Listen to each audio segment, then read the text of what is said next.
صاحب کمال جس کے ہاتھ اٹھے ہوں سورج پلٹ کے اثر کے وقت پہ آیا ہو. کوئی لاؤ نا ایسا صاحب کمال جس نے اشارہ کیا ہو درخت قدموں میں آ کے سجدہ ریز ہو گئے. کوئی لاؤ نا ایسا صاحب کمال جس نے اشارہ کیا ہو کھجوریں پکی ہوئی قدموں میں آ کے. عمومی طور پہ ہم کسی سے محبت اس لیے کرتے ہیں کہ اس کا ہمارے کندھوں پر کوئی احسان ہوتا ہے تو ہم اس کے بدلے میں اس سے پیار کرتے ہیں. ٹھٹھرتے موسم میں جب بدن سردی سے کپ کپا رہا ہو اور کوئی بندہ دودھ کا گرم گلاس پیش کر دے, چائے کی پیالی پیش کر دے, تو ساری زندگی اس کا احسان نسلی شخص کو نہیں بھولتا. تو کسی کا احسان جو آپ کے کندھوں پر ہو, آپ اس کے احسان کے بوجھ تلے دبے رہتے ہیں. یار اگر کسی سے اس لیے پیار کیا جاتا ہے کہ اس کا آپ کے ذمے کوئی احسان ہے, تو مجھے بتاؤ کائنات میں اتنے احسان کسی کے ہو سکتے ہیں جتنے آمنہ کے لال کے احسانات ہیں؟ ہم حضور کے احسانات کے بوجھ تلے دبے ہوئے. میں یہ بات اکثر کہا کرتا ہوں کہ ہمارے بدن پہ اتنے بال نہیں ہیں جتنے رسول اللہ کے احسانات.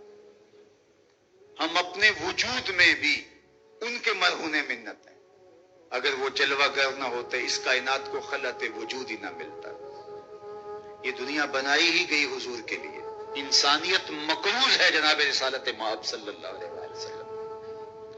کیا آپ نہیں جانتے کہ باپ اپنی بیٹی کو زندہ درگور کر دیتا؟ تو بتاؤ یہ کتنا بڑا ظلم تھا. اور میرے اور آپ کے آقا و مولا نے اس زمانے میں جب بیٹیوں کو زندہ درگور کر کے باپ فخر کر رہا تھا, فرمایا لوگوں سن لو میری فاطمہ میرے جگر کا ٹکڑا ہے. کسی سے اس لیے پیار کیا جاتا ہے کہ وہ صاحب کمال ہے. مشاہیر سے لوگ اسی لیے پیار کرتے ہیں, بڑے بڑے سائنسدانوں سے, بڑے بڑے ہیروز سے, قائدین سے, اہل علم سے لوگ اس لیے پیار کرتے ہیں کہ وہ صاحب کمال ہیں. تو وہ لاؤ نا ایسا صاحب کمال جس نے انگلی کا اشارہ کیا ہو چاند ٹکڑے ہو کے قدموں میں آیا. وہ لاؤ نا ایسا صاحب کمال جس کے ہاتھ اٹھے ہوں سورج پلٹ کے اثر کے وقت پہ آیا ہو. کوئی لاؤ نا ایسا صاحب کمال جس نے اشارہ کیا ہو درخت قدموں میں آ کے سجدہ ریز ہو گئے. کوئی لاؤ نا ایسا صاحب کمال جس نے اشارہ کیا ہو کھجوریں پکی ہوئی قدموں میں آ کے گری ہوں.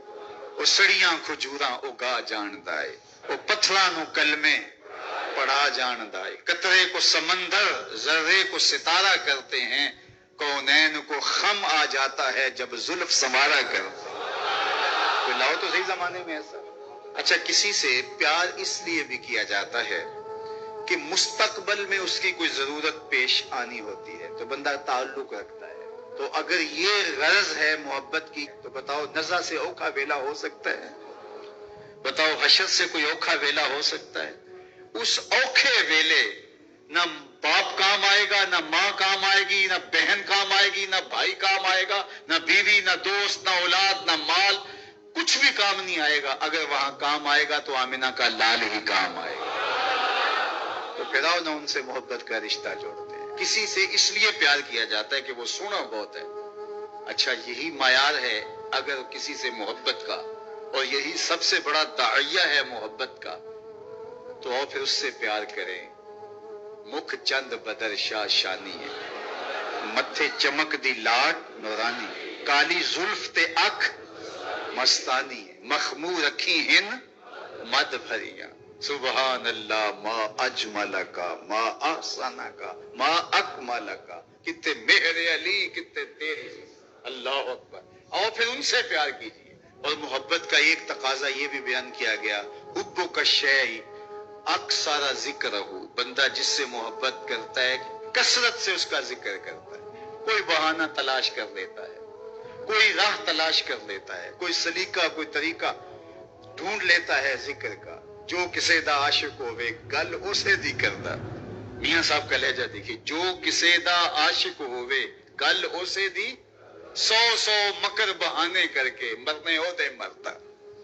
تو جس سے محبت ہوتی ہے تو بندہ پھر اسی کی بات چھیڑتا ہے, اسی کا تذکرہ چھیڑتا ہے. کثرت ذکر قرار جاں کا سبب اور ذریعہ ہے, اور تسکین کا سبب اور ذریعہ ہے. محبت کا ایک تقاضا محبوب کی اطاعت اور فرما برداری ہے. جس سے بندہ پیار کرتا ہے اس کی بات بھی مانتا ہے. اس کے انداز کو اختیار کرتا ہے، اس کے طرز زندگی کو اپنے زندگی میں اتارنے کی کوشش کرتا ہے۔ وہ کیسی محبت ہے کہ محبت اور محبوب کی مخالفت ہو رہی ہو۔